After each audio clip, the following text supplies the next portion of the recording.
Well, 300, the graphic novel, is the departing point for us in terms of the look of the film.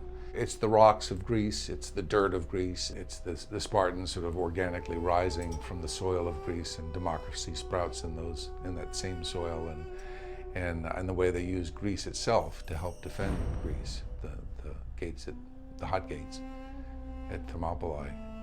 It's sort of the operatic treatment of the Battle of Thermopylae. And in that sense, we're not really married to historical truth, and we're not really married to realistic filmmaking conventions.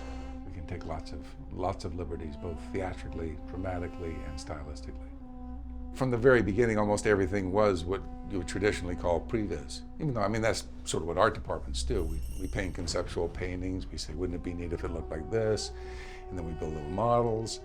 But to shortcut all of that, almost all of the sets, everything was designed straight off in three-dimensional programs.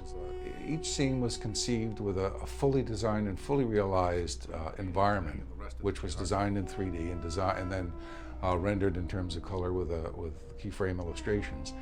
And then we all went through all of these designs and these illustrations and said, how little do we have to build? What do we actually have to have for the actors? What kind of space can we have for the actors to move through that we can light and then marry to the backgrounds that we later lay in with the computer?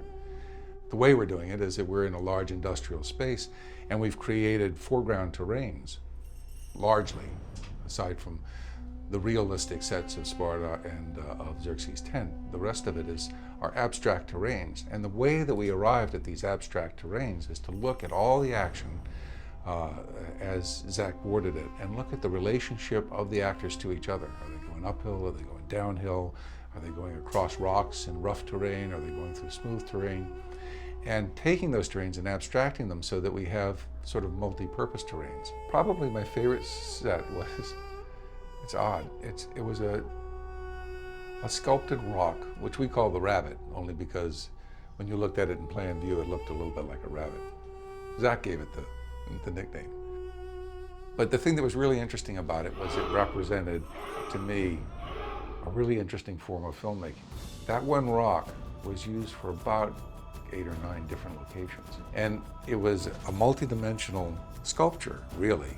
If you shot from this angle, it matched Frank's profile in the way when Leonidas comes away from his dialogue with Ephialtes, and Ephialtes throws himself over the cliff.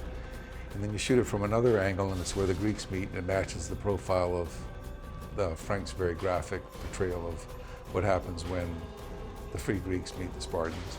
Shoot it from another angle, and it's where the captain and Leonidas talk before they go off to meet the onrushing Persian hordes.